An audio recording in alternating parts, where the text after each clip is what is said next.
बता रहे हैं कि ये वो ट्रक है जिससे ड्रोन अटैक किया गया है और रशिया को बड़ा नुकसान पहुंचाया गया है। अब आपको बता देते हैं कि कैसे ज़ेलेंस्की ने चैलेंज दिया है रशिया को, अपनी सुरक्षा के लिए कुछ भी करेंगे, यह साफ कह दिया गया है व्लादिमीर ज़ेलेंस्की की ओर से। हमारे देश की आजादी सर्वोपरि है और ज़ेलेंस्की लगातार पिछले 3 सालों से यही बात कहते आ रहे हैं। बिना शर्त सीज फायर होना चाहिए, कोई शर्त नहीं रखी जानी चाहिए रशिया की ओर से। सारे कैदियों की रिहाई होनी चाहिए, जो यूक्रेन के लोग कैदी बनाए गए हैं रूस की ओर से, उन सभी को रिहा किया जाना चाहिए। ये अपनी बातें ज़ेलेंस्की रख रहे हैं, लेकिन वो ये भी कह रहे हैं कि अगर सीज फायर की बात होती है, दोनों देशों के बीच शांति की बात होती है, तो कोई शर्त रशिया नहीं रखेगा। और केवल रूस ही नहीं, जो मीडिएटर्स कंट्री होंगी, जो कोशिश कर रही हैं, जो शांति वार्ता कराएं, उनकी ओर से भी कोई शर्त नहीं रखी जाएगी। क्योंकि पिछले तो जब अमेरिका ने शांति वार्ता की कोशिश की थी, सीज फायर की कोशिश की, तो अमेरिका की ओर से यूक्रेन पर दबाव बनाने की कोशिश की गई थी। यही वजह है कि उस वक्त भी काफी हॉट टॉक हुई थी ज़ेलेंस्की और ट्रंप के बीच।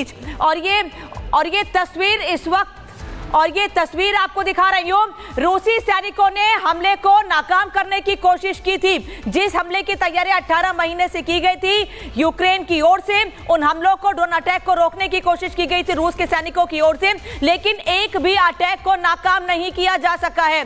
क्योंकि पहले इस बात की तैयारी थी, इसकी भनक लग गई थी कि 1 हफ्ते पहले ही कि कोई बड़ा अटैक यूक्रेन की ओर से हो सकता है, लेकिन उसके बाद भी क्या रशिया की तैयारी उस स्तर पर नहीं थी। यही वजह है कि रूस के इन हमलों को रोक नहीं सके। मेजर तूर ये तस्वीर इस वक्त दिखा रही हूं, और जानकारी ये भी है कि 1 हफ्ते पहले इनपुट मिल गए थे, उसके बाद भी हमलों को नाकाम नहीं किया जा सका है। सटीक टारगेट पर हमला किया गया यूक्रेन की ओर से। मेजर तूर आ रही हूं, एक और बड़ी खबर, रूस के लोगों ने ड्रोन अटैक रोकने की कोशिश की। जो तस्वीर मैंने आपको दिखाई उसी से जुड़ी खबर आपको बता रही हूं। रूस के लोगों ने रूस के सैनिकों ने अटैक को रोकने की कोशिश की, लेकिन नाकाम रही कोशिश।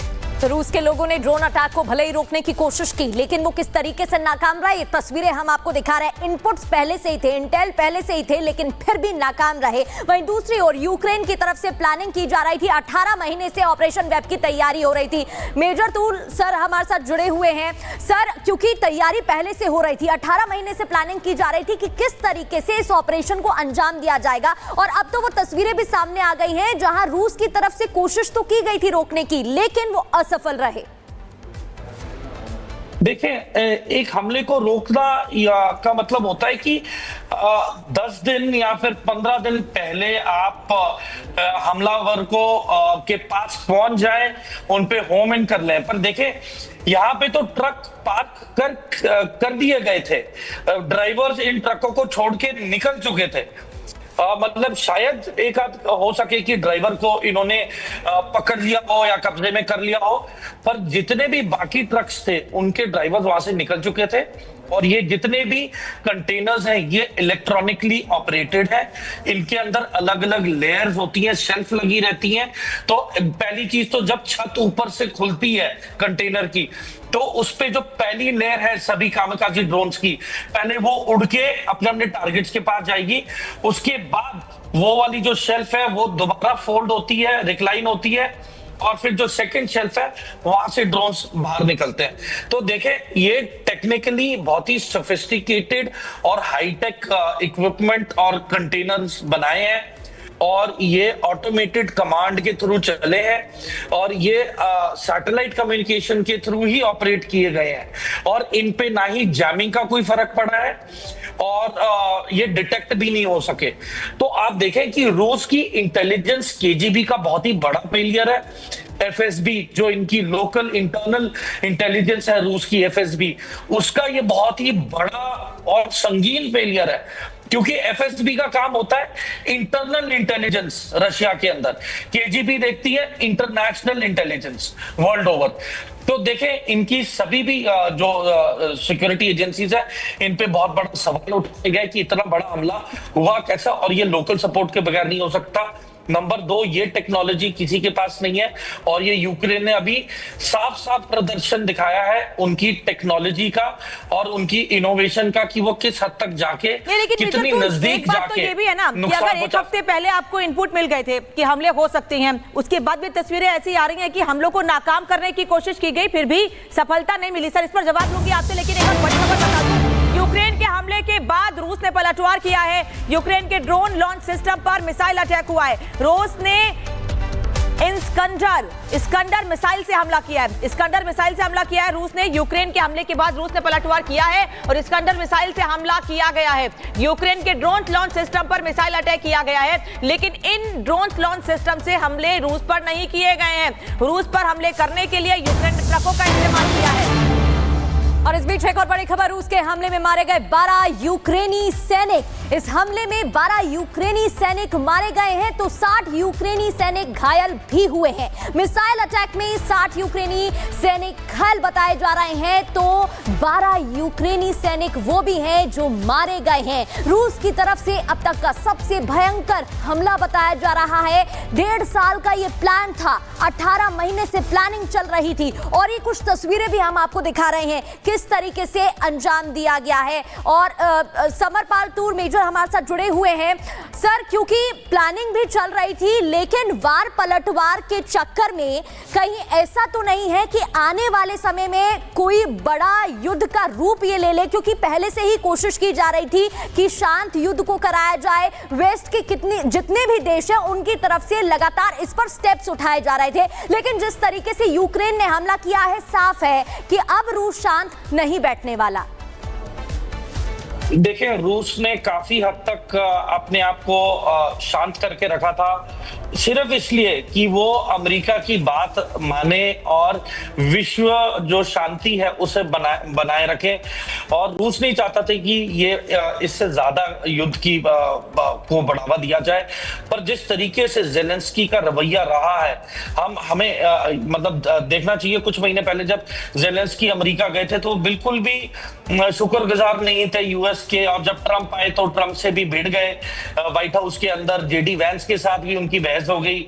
और क्योंकि देखिए, जितनी भी मदद अमेरिका ने की उसका 60% वेपन्स ब्लैक मार्केट के अंदर नीलाम हो चुका है। सिर्फ 40% वेपन सिस्टम जो अमेरिका ने जो दिया था बेसिकली, तो सिर्फ 40% वेपन सिस्टम ही यूक्रेन की फौज इस्तेमाल कर सकी।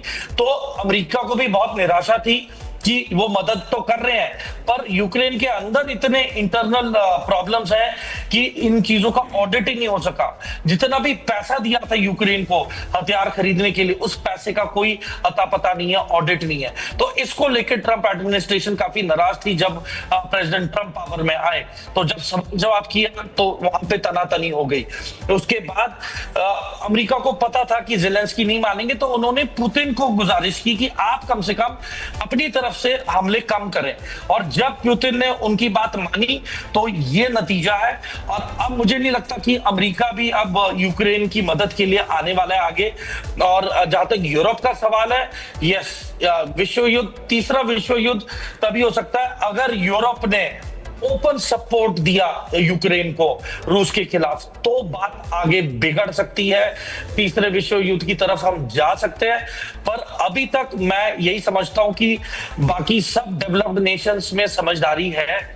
मुझे नहीं लगता कोई डायरेक्ट कन्फ्रंटेशन करेगा रूस के आमना सामना कोई डायरेक्ट करना चाहता होगा।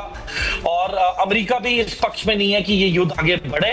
पर जिस तरीके से ज़ेलेंस्की की जो मैं एक चीज आपसे समझना चाह रही थी, लेकिन समय की कमी है, क्योंकि रूस की ओर से कहीं ना कहीं कमी दिखी है। रूस ने यूक्रेन को हल्के में लिया, इनपुट्स के बाद भी वो तैयारी नहीं की, यही वजह से ये हमले किए गए और ये हमले सफल रहे। सर, बहुत संक्षेप में आंसर दीजिएगा, क्योंकि कोशिश की गई नाकाम करने की, लेकिन नाकाम रही कोशिश, हमने नाकाम करने की।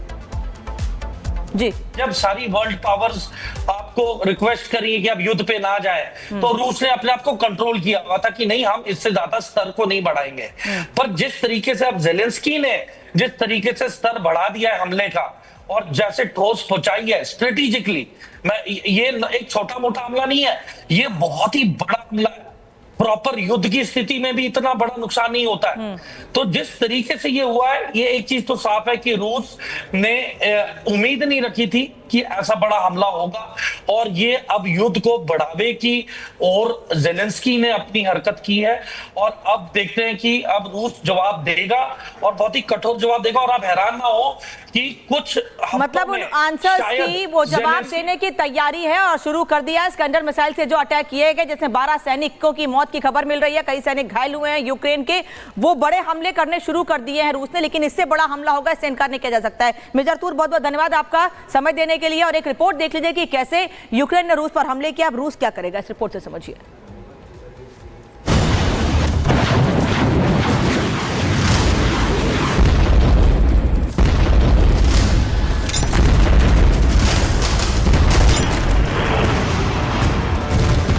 रूस और यूक्रेन के बीच लंबे समय से जंग चल रही है।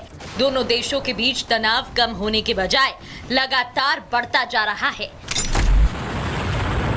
और इस बार यूक्रेन ने रूस के एयरबेस पर बड़ा ड्रोन हमला किया और तबाही ऐसी कि तस्वीर देखकर ही आप दंग रह जाएंगे। इन तस्वीरों को देखिए। रूस के एयरबेस पर लाइन से खड़े लड़ाकू विमानों में आग लगी हुई है। एक साथ 4 फाइटर रनवे के किनारे खड़े आग का गोला बन चुके हैं। 2 घंटे में ही यूक्रेन ने ताबड़तोड़ 4 एयरबेस पर हमले किए, जो अब तक का सबसे घातक हमला बताया जा रहा है।